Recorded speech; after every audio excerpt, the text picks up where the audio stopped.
Hello my dear student. Last lecture में मैंने corporate accounting के लास्ट लेक्चर में मैंने होल्डिंग कंपनी का कुछ नोट्स टू सॉल्यूशन पढ़ाया था। उस नोट्स टू सॉल्यूशन के बाद कुछ ऐसे टॉपिक हैं जिनको एडजस्ट करने के साथ ही आप जो है तभी बैलेंस शीट या कंसोलिडेटेड बैलेंस शीट बना पाएंगे। मीन्स आपको इनको भी नोट टू सॉल्यूशन में शामिल करना पड़ेगा।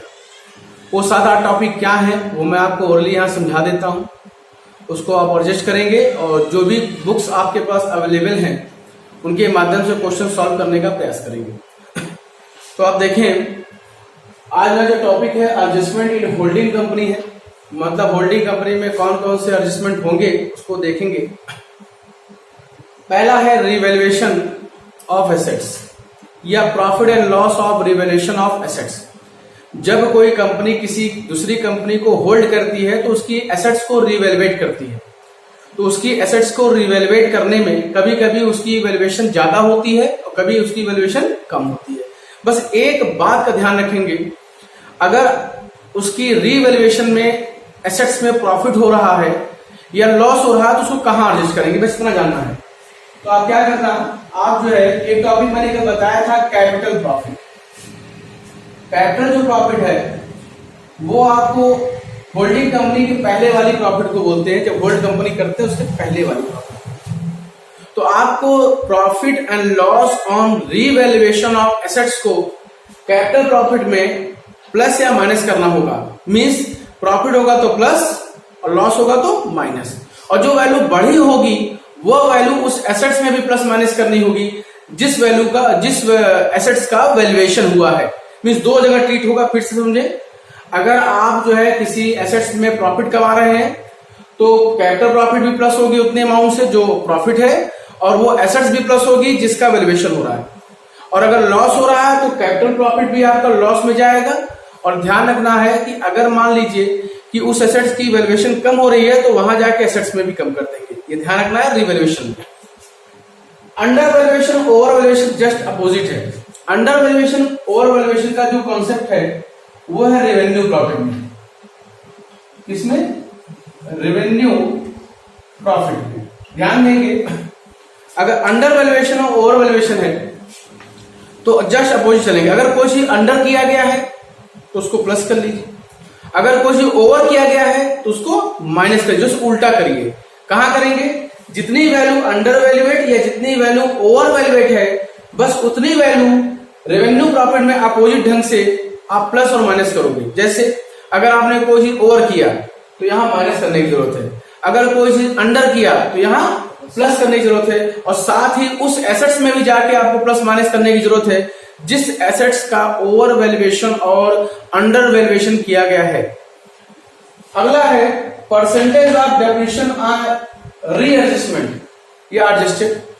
जब कोई एसेट्स की बुक वैल्यू, करेंट वैल्यू और बैलेंस शीट की वैल्यू तीन वैल्यू दी गई हो तो उस एसेट्स का डेप्रिसिएशन भी निकाल लेते हैं कि बैलेंस शीट में क्या है और पहले क्या था, तो उससे परसेंटेज ऑफ डेप्रिसिएशन निकल जाएगा।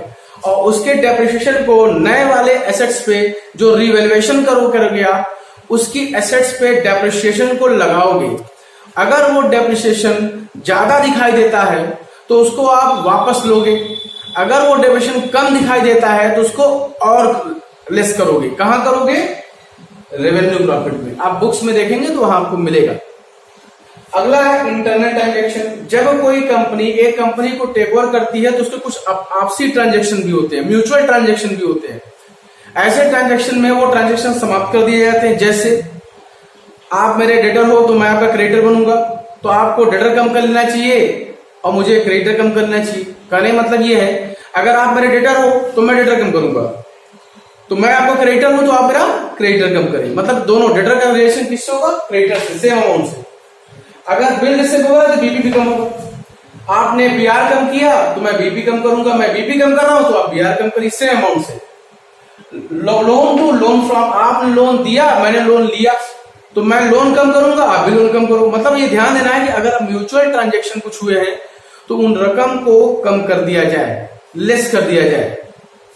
और अगला आता है अनरियलाइज्ड प्रॉफिट ऑन स्टॉक। सबसे महत्वपूर्ण टॉपिक है, क्योंकि बिजनेस जो होता है वो स्टॉक गुड्स का ही होता है। जितना हिस्सा आपके स्टॉक में अभी बचा हुआ है इंटरनल ट्रांजैक्शन का, आपसी म्यूचुअल फंड का, तो वहां ये ध्यान रखना है कि जो होल्डिंग का परसेंटेज होता है, जो होल्डिंग का हिस्सा है, वह प्रॉफिट का हिस्सा वहां से कम कर दिया जाएगा। जैसे मैं मान लेता हूं कि मैंने 10,000 रुपए का माल आपको बेचा है, सपोज दैट, और ये माल अभी तक स्टॉक में पड़ा हुआ है। अब आप कंपनी एक होने वाले हैं, तो ये माल में प्रॉफिट जो है वो तो अनराइज हो गई, ना तो मैं आपको दूंगा ना आप मुझसे लोगे, क्योंकि दोनों कंपनी सेम हो गई। अगर मैं कह दूं कि इसमें 1,000 रुपए की प्रॉफिट है, तो ये 1,000 रुपए अनराइज हो जाएंगे, मतलब इसकी जो वैल्यूएशन हो गई वो एट कॉस्ट पर हो गई है। अब इसकी कीमत हो गई 9,000, लेकिन ये मुजबानी हो गया, इस 1,000 को एडजस्ट करना होगा। लेकिन ध्यान रखिए 1,000 में केवल होल्डिंग का हिस्सा एडजस्ट करना होगा। अगर मैं कह दूं कि मैंने आपको 80% परचेज किया, तो 80/100 मीन्स केवल 800 रुपीज ही कम से कम अनराइज माना जाएगा। तो मेरा कहने का मतलब है जितने परसेंटेज आपने खरीदा है, जितना परसेंटेज आपने लिया है, जितना परसेंटेज होल्डिंग का है, उतना हिस्सा ही केवल अनराइज प्रॉफिट माना जाएगा। ये हो जाएगा अनराइज प्रॉफिट। इसी प्रकार के छोटे छोटे एडजस्टमेंट है आपके, जो बहुत आसानी से कर सकते हैं। 2-3 बातें मैं आपको और बता दूं। जब आप किसी कंपनी को खरीदते हो तो पहले वो लॉस में थी, अब प्रॉफिट में हो गई, उसका एडजस्टमेंट करना होगा। पहले वो प्रॉफिट में थे, अब लॉस में हो गया, उसका एडजस्टमेंट करना होगा। पहली प्रॉफिट में थी, अब प्रॉफिट में है, कितनी प्रॉफिट गेन हुई, उसका एडजस्टमेंट करना होगा। पहले लॉस में था, अब फिर लॉस में हुआ, तो कितना लॉस बढ़ा। मतलब कुल मिला जुला के आपको ये भी ध्यान देना होगा कि जिस कंपनी को आप खरीद रहे हो, उस कंपनी से 4 कंडीशन उत्पन्न हुई। पहला, लॉस होने के बाद और लॉस हुआ, प्रॉफिट और प्रॉफिट में कन्वर्ट हुई, लॉस प्रॉफिट में कन्वर्ट हुई, प्रॉफिट लॉस में कन्वर्ट हुई। ऐसे छोटे छोटे एडजस्टमेंट आपको उसमें करने होंगे। इसके लिए आपको जो है बुक्स की आवश्यकता पड़ेगी। जो भी बुक्स आपके पास अवेलेबल हैं उनमें आप देखें तो आपको चीज समझ में आएगी। वैसे तो मैंने पहले वीडियो और इस वीडियो में थोड़ा थोड़ा इंट्रोडक्शन आपको दे दिया है, जिससे सवाल लगाने में आपको कोई दिक्कत नहीं होगी।